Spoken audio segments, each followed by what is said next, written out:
Welcome to Learn Nutrition and Dietetics channel. இன்னைக்கு நம்ம பார்க்க போற topic diet for peptic ulcer. நம்மளோட வயித்துல புண்ணு ஏற்பட்டுச்சுனா அத நம்ம stomach ulcer அப்படினு சொல்லுவோம். இது duodenumல ஏற்பட்டா அத duodenal ulcerனு சொல்லுவோம். இது ரெண்டுத்தையும் சேர்த்து தான் நம்ம peptic ulcer அப்படினு சொல்றோம்.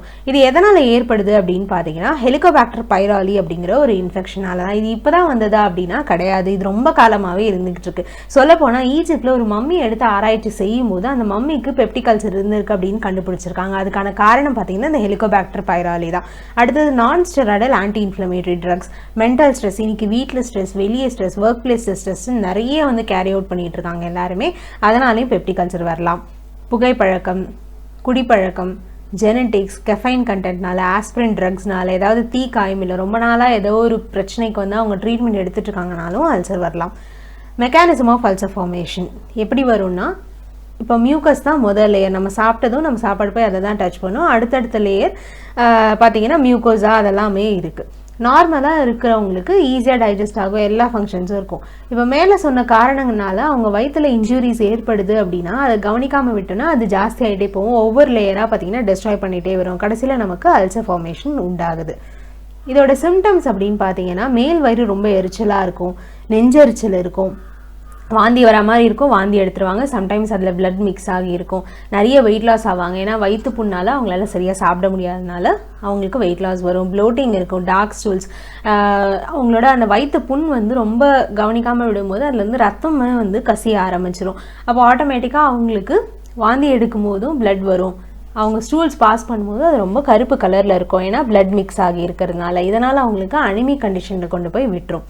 இதை எப்படி நம்ம ட்ரீட் பண்ணலான்னா ஒரு ட்ரையாங்குலர் ஃபார்முலா தான். ஃபர்ஸ்ட் வந்து மெடிசின்ஸ், கொடுக்குற மெடிசின்ஸு கரெக்டாக எடுத்துக்கணும், டாக்டர் கொடுக்கறது. அடுத்தது டயட்டீஷியன் சொல்கிற மாதிரி உங்களோட ஃபுட்டில் சேஞ்சஸ் வந்து கொண்டு வரணும். அடுத்தது உங்ககிட்ட தான் இருக்குது பிஹேவியரல் சேஞ்சஸ். என்னென்னலாம் சேஞ்ச் பண்ணணும்னா புகைப்பழக்கத்தை கைவிடணும், ஆல்கஹாலை வந்து குவிட் பண்ணணும், போதை பழக்கம் இருந்தால் அதை விடணும். இது பத்தாதுன்னு நீங்கள் உங்களோட மன வலிமையும் உடல் வலிமையும் அதிகப்படுத்தணும் அப்படின்னு சொல்கிறாங்க. அது ரெண்டுத்தையும் சமநிலையில் நீங்கள் வச்சுருக்கும் போது ஈஸியாக அந்த அல்சர்லேருந்து வெளியே வந்துடலாம். ஸோ நீங்கள் ஃபிசிக்கல் எக்ஸசைஸ், அதுக்கப்புறமா வந்து மெடிடேஷன் இந்த மாதிரிலாம் ஃபாலோ பண்ணும்போது உங்களுக்கு ரொம்ப ஹெல்ப்ஃபுல்லாக இருக்கும் அப்படின்னு சொல்கிறாங்க. டயட்ரி மேனேஜ்மெண்ட்டில் எதெல்லாம் அவாய்ட் பண்ணணும் அப்படின்னு பார்த்தீங்கன்னா ஸ்ட்ராங் டீ நம்ம வயிற்றில் எரிச்சலை உண்டாக்கும். Cakes and high processed food, cakes and pastries இதெல்லாமே ஆசிட் ப்ரொடக்ஷனை பார்த்தீங்கன்னா அதிகரிக்கும். அடுத்தது காஃபி, கெஃபைன் கண்டென்ட் அதிகமாக இருக்கிறதுனால அதுக்கு என்கார்ட் போட்டே ஆகணும். ஃப்ரைடு ஃபுட்ஸ் அதுவும் இரிட்டேஷனை உண்டு பண்ணும். ஹை ஸ்வீட்ஸ் வந்து ஆசிட் ப்ரொடக்ஷனை அதிகப்படுத்தும் வயிற்றில், அதனால் அவங்களுக்கு இன்னும் பிரச்சனை தான் உண்டாக்கும். ஸ்பைசஸ் அதுவும் இரிட்டேஷன்ஸை கொடுக்கும். ரா வெஜிடபிள்ஸ் அப்படியே நீங்கள் பச்சை காய்கறிகளை எடுத்துக்கிறது நல்லது. ஆனால் இவங்களுக்கு கொடுத்தீங்கன்னா கண்டிப்பாக வயிற்றெரிச்சல் இன்னும் அதிகமாகும். அதனால் அவங்களுக்கு வேக வச்ச உணவு தான் கொடுக்கணும். சிட்ரஸ் ஃப்ரூட்ஸ், லெமன், ஆரஞ்சு, அன்னாசி பழம் இதெல்லாம் வந்து பார்த்திங்கன்னா அவங்களுக்கு ஆசிட் ஃபுட்ஸ் அப்படின்னு சொல்லலாம் நம்ம. அதனால் இதை எடுத்துக்கும் போது அவங்களுக்கு இன்னும் அதை வல்கராக தான் கொண்டு போய் விடும் அல்சரை. எதெல்லாம் எடுத்துக்கலாம் அப்படின்னு பார்த்தீங்கன்னா வேக வைத்த உணவுகள். இப்போ எக்ஸாம்பிளுக்கு நீங்கள் தோசை எடுத்துக்கிற ஆளாக இருந்தால் அதுக்கு பதிலாக நீங்கள் இட்லி எடுத்துக்கலாம், அதுக்கப்புறம் இடியாப்பம் எடுத்துக்கலாம். இதெல்லாம் ஒரு நல்ல சாய்ஸாக இருக்கும். ப்ரோட்டீன் ஃபுட்ஸ் அப்படின்னு பார்க்குறப்போ பருப்பு வந்து வேக வச்சு எடுத்துக்கோங்க. முட்டையும் பார்த்தீங்கன்னா ஃப்ரைடாக சாப்பிடாம வேக வச்சு சாப்பிடலாம். அப்புறம் லீன் மீட்ஸாக எடுத்துக்கிறது ரொம்பவே நல்லாயிருக்கும். ரெட் மீட்டாக நீங்கள் எடுத்துக்கிறத விட அதையும் நீங்கள் ஃப்ரை பண்ணாமல் வேக வச்சு சாப்பிட்றது ரொம்பவே உதவி செய்யும். ஸ்மூத்திஸ் எடுத்துக்கலாம், கஞ்சா எடுத்துக்கலாம், கீரை கூட்டு கண்டிப்பாக எடுத்துக்கணும். ஏன்னா அது உங்களுக்கு ரொம்ப ஹெல்ப்ஃபுல்லாக இருக்கும். பால் பொருட்களை எடுத்துக்கலாம். அதுலேயும் முக்கியமாக தயிர் நீங்கள் எடுத்துக்கும் போது இந்த ப்ரோபயோட்டிக்ஸ் இருக்குது. ப்ரோபயோட்டிக்ஸ் உங்களுக்கு அல்சருக்கு ரொம்ப ஹெல்ப் பண்ணக்கூடியது.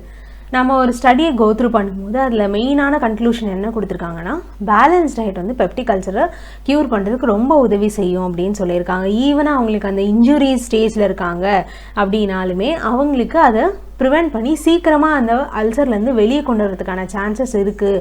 டயட்டை நம்ம கரெக்டாக ஃபாலோ பண்ணணும் அப்படின்னு சொல்லியிருக்கிறாங்க. அவங்க ஒரு டயட்ரி ரெக்கமெண்டேஷன்ஸ் கொடுத்துருக்காங்க. இதில் பார்த்தோன்னாலே தெரியும் அவங்களோட எனர்ஜி நீட்ஸ் பார்த்திங்கன்னா ஒருத்தர் வந்து ரொம்ப வெயிட் லாஸ்டாக இருக்காங்க, அவங்க நார்மல் வெயிட் வரணும்னா 30 to 35 கிலோ கேலரிஸ் எடுத்துக்கணும்னு சொல்லியிருக்காங்க.